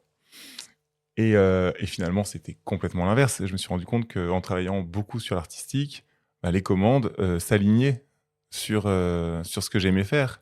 Et tous les boulots, justement, un peu commerciaux, alimentaires, ils sont passés à la trappe après ça. Et donc, j'ai gagné du temps en investissant encore plus l'artistique. Tu parles de corps, de nu. Il y a MeToo qui est passé par là aussi ces dernières années. La photo de nu a été exposée, hein. Il y a eu pas mal de groupes, même sur Instagram, qui ont germé, etc. Est-ce que c'est maintenant quelque chose que tu prends en compte ou tu sens que l'atmosphère a parfois changé dans ces domaines-là? En fait, moi, la première séance de photos de nu, c'est assez drôle parce que c'était un danseur qui, encore une fois, hein, je l'investissais dans le processus créatif, tout ça. Il était en gaine et il me dit, non, mais cette photo, elle est géniale. Franchement, le slip, ça gâche tout, quoi. Je vais faire tomber le slip, quoi. Et du coup, c'était son initiative. Et effectivement, les photos étaient vachement plus belles en nu. Et après, je me suis rendu compte aussi que le nu, c'était un terrain génial pour le corps des danseurs. Et moi, ça me permettait d'être plus radical, plus dépouillé. Il n'y avait plus cette histoire de stylisme. Une lumière, ça suffisait. Et puis, encore une fois, dans la connexion, c'est quand même génial d'avoir le cadeau de quelqu'un qui se met à nu et qui nous fait confiance. Et quand il y a du nu, bah, il y a forcément de la confiance mutuelle. Et encore une fois, comme je fais l'aller-retour avec les danseurs, je leur propose toujours je vais jamais voler une image, en fait. C'est une collaboration. Donc on me donne ce qu'on est prêt à me donner. Mais est-ce que tu te fixes des limites dans ce que tu vas demander aux danseurs, aussi bien sur la complexité des mouvements que tu vas leur demander d'exécuter, que sur l'environnement dans lequel ils vont devoir l'exécuter, pour des raisons toutes simples de sécurité? Mais ça, c'est une espèce d'intelligence sociale qu'on a tous, c'est-à-dire qu'on s'adapte à la personne qu'on a en face. Il y a des personnes avec lesquelles on peut aller très loin. Et il y a d'autres personnes qui sont plus timides, plus timorées peut-être, je sais pas, où on sent qu'il faut pas trop les pousser dans leur retranchement. Je pense qu'il faut savoir s'adapter aux gens. Il y a des images dont tu es particulièrement fier. Là, Arthur parle de contexte aussi. Je vois une photo prise sur le toit de l'Opéra, non? Ou un toit parisien assez extraordinaire. Est-ce qu'il y a comme ça des séances qui te reviennent en tête dont tu es particulièrement fier? Ah oui, il y en a pas mal, ouais. J'aime beaucoup travailler sur la plage, à la mer. J'aime beaucoup ça. Et puis, il y a des danseurs que j'adorais, avec lesquels j'étais très fier de collaborer. Ouais, j'ai mon top 10.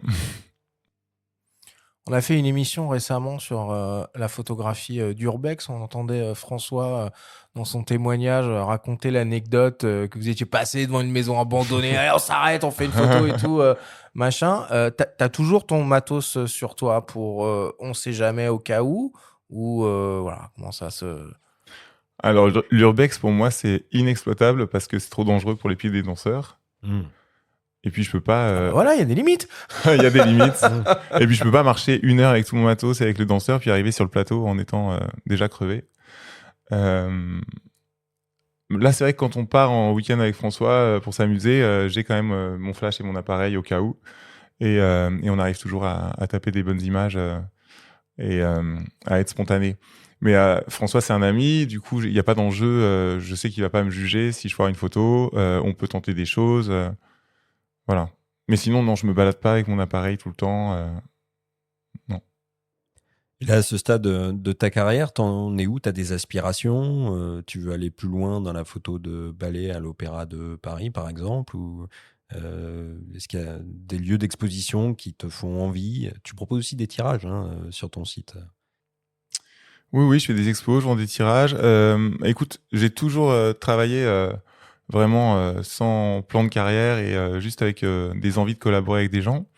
Et ça a plutôt bien fonctionné. Du coup, je continue sur ma lancée. Mais là, il y a des projets qui sont cool qui arrivent. J'ai notamment, je viens de signer un contrat là, avec la Comédie Française pour toute la saison prochaine, avec un travail personnel qui me donne très envie. J'ai plein de clients aussi avec lesquels je collabore souvent et ça me plaît.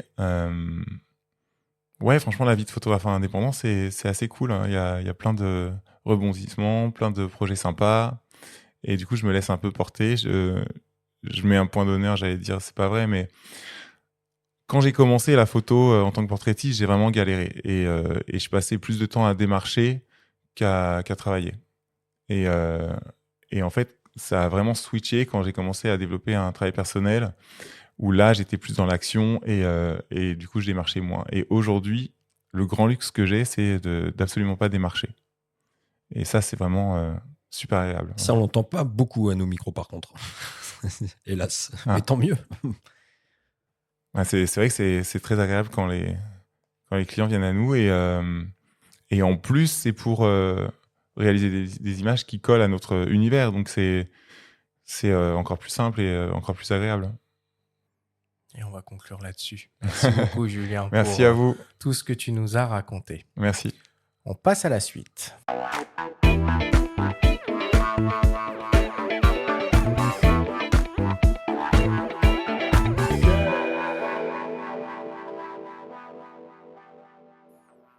Nous sommes toujours avec le photographe Julien Benamou pour une grande discussion au coin du feu. C'est une habitude sur ce format d'émission, pas de débrief évidemment. Par contre, Julien, on a une petite surprise pour toi. Figure-toi que on a réussi à pirater ton téléphone portable et que tu as quelques messages en absence sur ton répondeur. Nous allons naturellement les écouter. Le répondeur de Julien Benamou est présenté par Camara, première coopérative de passionnés photo avec 90 magasins spécialisés photos et vidéos partout en France. Vous avez 11 nouveaux messages. Hello Julien, j'espère que tu vas bien. Petite note vocale pour te dire à quel point je suis vraiment fier d'avoir fait ta connaissance et de pouvoir te compter parmi mes amis et mes collaborateurs sur différents projets. C'est toujours un énorme plaisir de faire toutes ces choses avec toi, de poser pour toi, de diriger un petit peu pour toi et voilà, tout simplement te rappeler à quel point j'ai beaucoup d'admiration et je me souviens de ces toutes premières fois où je voyais ton travail et je rêvais de pouvoir poser pour toi. Et finalement, te compter parmi mes amis, c'est finalement ça la chose la plus incroyable. Je me rappellerai toute ma vie de ce shooting qu'on a fait à Marseille. Je pense que tu vois ce que je veux dire et voilà, de ton courage, de ta force et de ton professionnalisme. Je te souhaite le meilleur et je t'embrasse. Salut Julien, je te laisse ce message car j'ai besoin de ton aide pour interpréter un rêve. En fait, c'était une grande salle vide et tu étais assis.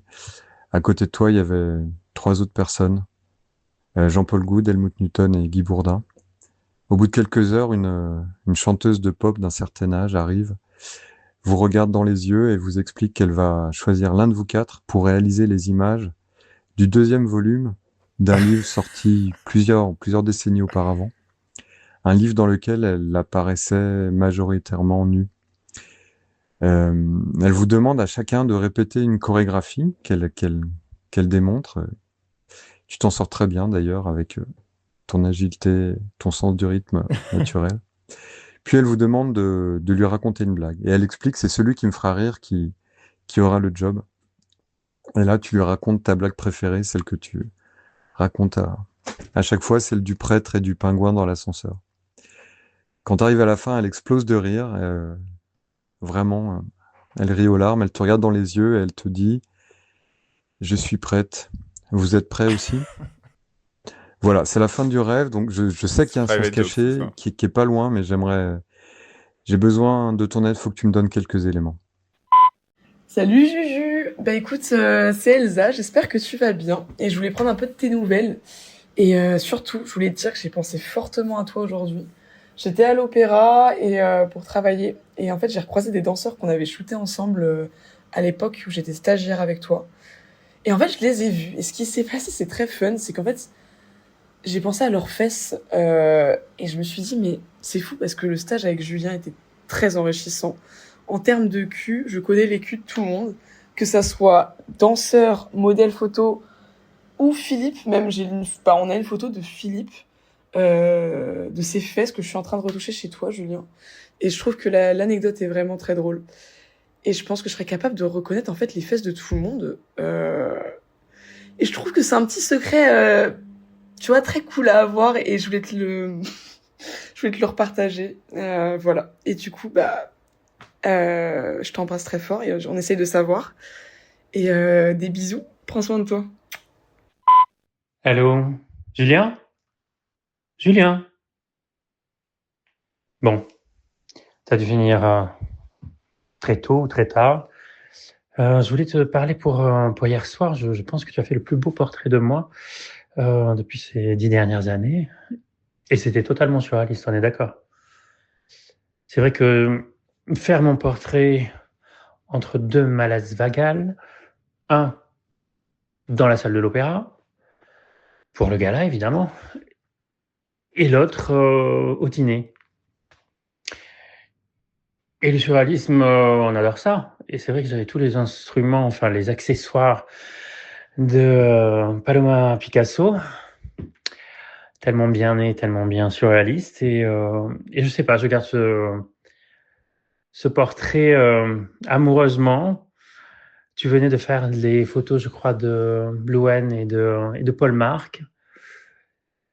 Et tu m'as proposé de me photographier comme ça dans les escaliers. Et j'adore ces nuits surréalistes dans cet opéra fantastique et où tu sublimes tout. Merci encore d'avoir mis une beauté dans un moment qui était entre deux eaux, entre deux étoiles. Et je te remercie.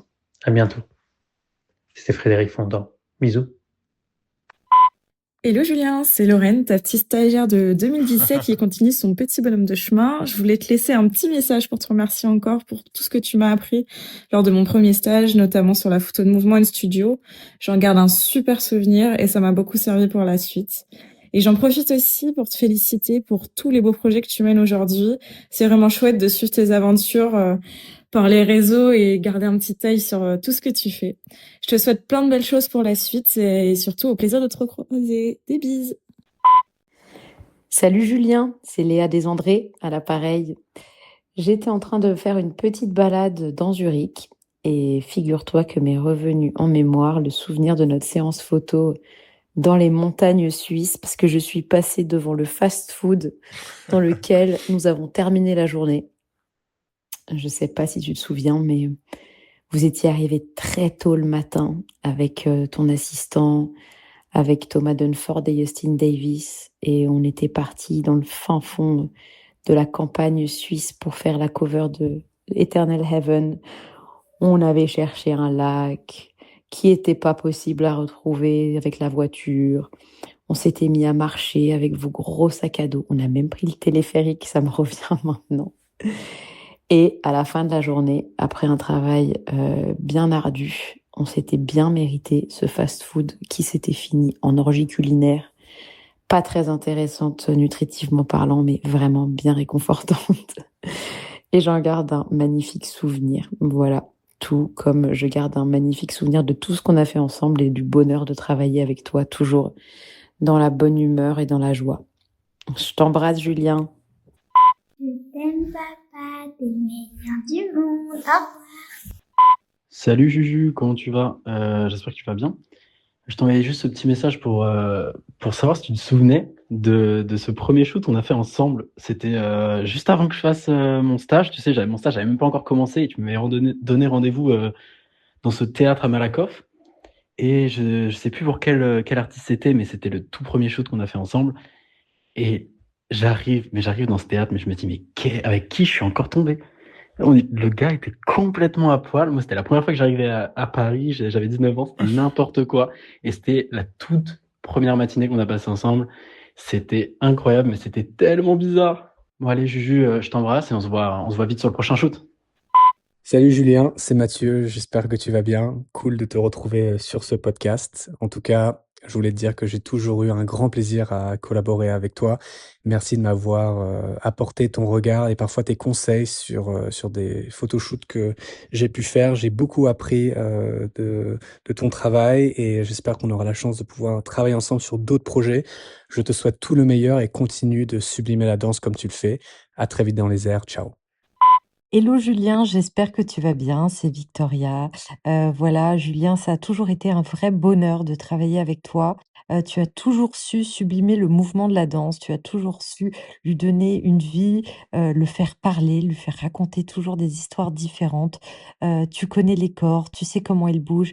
Merci, voilà, de nous avoir mis aussi à l'aise, devant ton objectif et de nous avoir permis de créer des moments uniques avec toi. Je t'embrasse très fort et je te souhaite le meilleur pour la suite. Salut Julien, c'est Silver. J'espère que tu vas bien. Je voulais évoquer avec toi cette époque incroyable. Tu sais, il y a quelques années maintenant, on avait partagé un atelier ensemble à Vitry-sur-Seine. Et je garde vraiment un souvenir incroyable de cette période. Je me souviens comment tout ça s'était fait assez simplement et rapidement. Et puis, je revois ces journées où on bossait un petit peu chacun de notre côté de l'atelier. C'était vraiment incroyable. Puis on avait fait des photos aussi, nous, à ce moment-là. Notamment, tu sais, cette photo complètement dingue, là, sur l'échelle, qui est vraiment une photo qui me reste en mémoire. Et donc, je tenais vraiment à te dire à quel point j'étais content d'avoir partagé ces moments-là avec toi et de garder cette époque en souvenir. Donc vraiment, merci pour ça. Et puis, je te dis à très bientôt et je t'embrasse. Ciao. Fin de vos nouveaux messages. Waouh. Merci. Quel boulot.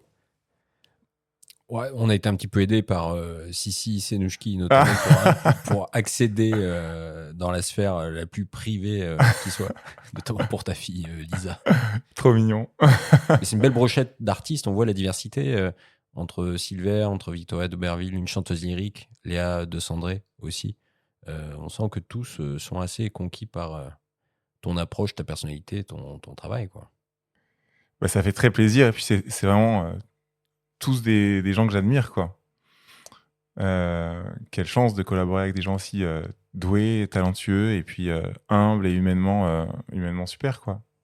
C'est quoi la blague du prêtre et du pingouin coincé Alors, dans l'ascenseur ? ça reste un mystère, mais c'est mon ami Cédric Rouliat, qui est photographe et qui a un univers extraordinaire. J'invite tout le monde à aller découvrir son travail. À son rêve donne envie, en tout cas, d'aller voir, ouais, parce que franchement... Son rêve, oui. Ah ouais.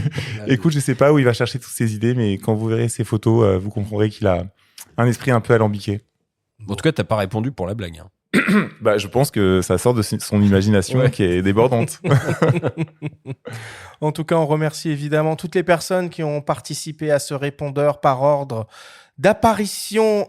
Andrés Giesen, danseur, Cédric Rouillat, photographe, Elsa Cavaillès, retoucheuse, Frédéric Fontan, directeur artistique, Lorraine Valroff, qu'on salue, qui était avec nous la semaine dernière, photographe, Léa Descendré, chanteuse lyrique, Lisa Benamou, ta fille, Ludovic Rozek, photographe, Mathieu Forget, qu'on salue aussi, danseur et photographe, Victoria d'Auberville, danseuse, et pour terminer, Silver Jarosson, artiste peintre. Merci à eux.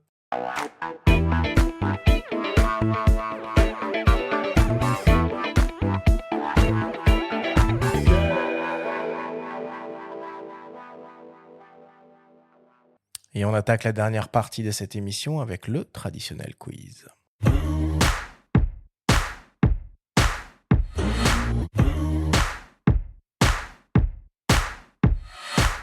Julien, le principe du quiz est extrêmement simple. On a reçu des questions de la part de nos auditeurs qu'ils t'ont posées via notre compte Instagram. On en a sélectionné quelques-unes et tu vas avoir 30 secondes, et pas une de plus, pour tenter d'y répondre le plus clairement possible. As-tu bien compris la consigne? J'ai compris. Parfait. Je suis sous pression. Non, faut pas. 30 secondes, c'est long. On peut raconter plein de choses en 30 secondes. Ok. On y va. Première question qui nous vient d'une dénommée Hélène. Tu es plutôt travail au flash ou en lumière continue pour des photos de danse en mouvement? Question très technique. Flash. Alors, explique-nous un peu pourquoi. Parce que ça fige le mouvement. L'idéal pour moi, c'est un endroit un peu sombre, avec un gros coup de flash, et là, c'est parfait. Souvent, tu as un seul flash, non? Enfin, t'es assez Non, j'en ai minimaliste. deux. Ah, deux? Ouais, Ok. j'ai une source principale et une autre octave pour enlever les ombres un peu. Et c'est quoi les modèles que tu utilises? C'est Profoto Ouais. et Godox. Ah oui, d'accord, t'es multicasquette. Ouais. Deuxième question qui nous vient d'un dénommé Paul. Ça n'est pas facile. Quel danseur ou danseuse t'a le plus inspiré au cours de ta carrière?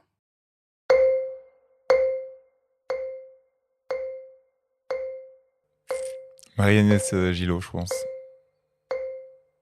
Grande artiste, l'une des premières que j'ai vues sur scène, dans un rôle contemporain. Et je pense que c'est quelqu'un qui a un charisme énorme et qui m'a bluffé sur scène. Ouais, tous ses mouvements étaient super inspirés. Et quelle présence! Troisième question qui nous vient d'une dénommée Erika. Dans quel lieu emblématique aimerais-tu réaliser une séance et sublimer des danseurs? Franchement, j'ai l'impression que j'ai fait un peu les lieux que je voulais, quoi. Soit open bar, un peu sur les idées. Open bar, vraiment? Ouais. À l'échelle internationale, même. C'est vrai? Putain, j'ai aucun rêve, c'est horrible. L'Opéra de Sydney, t'y es allé, non? Non, mais l'Opéra Garnier, ça me va aussi, tu sais. Pour moi, c'est le plus bel endroit du monde. Ouais. Ou refaire, hein, oui, d'ailleurs.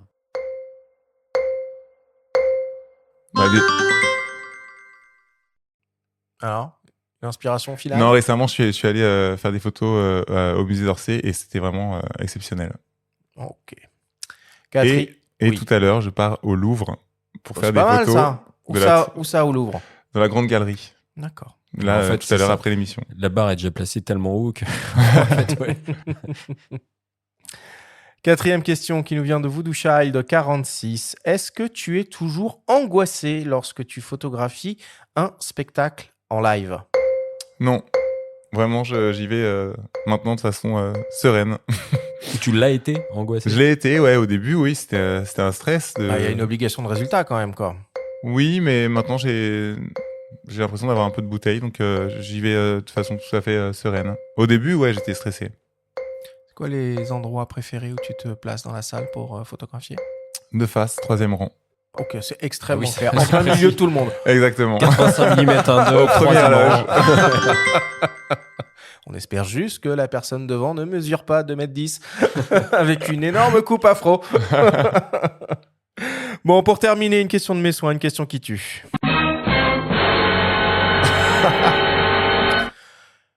Julien, si tu ne devais conserver qu'une seule image de ta production, ce serait laquelle et pourquoi? Ce serait celle de François Allu et Léonore Bolac sur la plage, la photo dont il a parlé en tout début d'émission, où Léonore Bolac a fait une planche et lui, il la projette en l'air. C'était vraiment un super moment, c'est une super image et quelle joie d'avoir fait cette photo tous ensemble en vacances. Ouais, c'était super. Le moment et le résultat. J'en rajoute une de moi. C'est pas une question qui tue. Je vais quand même mettre un petit chrono. Tu maîtrises la lumière. Tu connais extrêmement bien le milieu de la danse. Tu connais extrêmement bien les danseurs et les danseuses.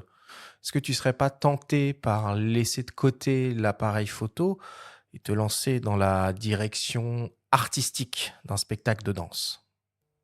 Ouh là là, alors c'est un autre métier, mais j'ai l'impression de... Mais tu en as toutes les compétences, a priori, pas sur le du papier. tout, pas du tout. Vraiment... Bah, tout comme tu n'as pas conscience de ton talent de photographe, peut-être que tu n'as pas conscience de Ça va ce rester. talent-là. Merci, Cici. Je sais pas, mais si on écoute un peu, Arthur a totalement raison, c'est-à-dire si on écoute un petit peu tous les témoignages, pêle-mêle, c'est un peu ce qui ressort. Ouais, metteur en scène, hein, c'est la suite. Hein. Pas du tout.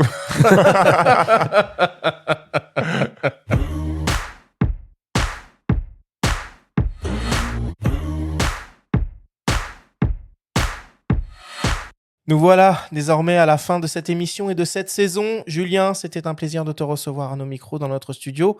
Merci infiniment d'avoir accepté notre invitation. Est-ce que tu as des actualités que tu souhaiterais mentionner et partager avec nos auditeurs? Écoute, c'est la fin de saison, donc on a bien travaillé et bientôt on repart sur une saison à partir de septembre et effectivement il y a des collaborations avec l'opéra, avec la Comédie Française, avec l'Opéra de Versailles. Il y a des beaux projets aussi. Je travaille notamment sur la campagne du Puy du Fou pour les nouveaux visuels et quoi d'autre j'ai oublié. Mais il y a plein de projets. C'est pas mal. Si on veut te suivre, ça se passe où? Instagram, Julien Benamou, photographe. Voilà pour cette dernière émission au coin du feu qui clôture la saison 12 du podcast Faut pas pousser les ISO. C'est une tradition, c'est le moment des remerciements au nom de toute l'équipe du podcast. Un grand merci à vous, chers auditeurs. Merci également à tous nos invités qui sont venus témoigner sur cette 12e saison à nos micros. Merci aussi à tous nos sponsors et partenaires qui permettent à ce podcast d'exister. Et pour cette saison, nous remercions Camara, Canon, Fujifilm, Digiphoto, Nikon, Sony, Lumix, MPB, Fox et Sigma. Big up à toi, Benjamin. Toujours un plaisir d'animer ces émissions à tes côtés. Réciproque, mec. Ah. Et big up à Vincent, le producteur de ce podcast. On vous souhaite à tous et toutes un très bon été et on vous donne rendez-vous dès le mois de septembre pour découvrir la saison 13 du podcast Faut pas pousser les ISO.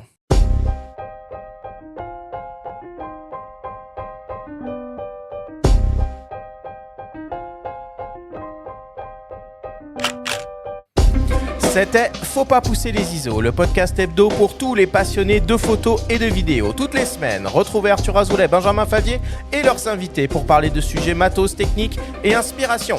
Cette émission vous a été présentée par Nikon et sa gamme d'appareils photo hybride Nikon Z. Abonnez-vous à notre chaîne et retrouvez l'intégralité de nos émissions depuis toutes les plateformes d'écoute comme Spotify, Apple Podcast, Google Podcast, Deezer, Amazon Music et YouTube. Si vous aimez notre podcast, n'hésitez pas à liker, à vous abonner et à nous laisser un petit commentaire. Rendez-vous au mois de septembre pour le premier épisode de la saison 13 d'ici la fête de la photo. Et n'oubliez pas, faut pas pousser les ISO.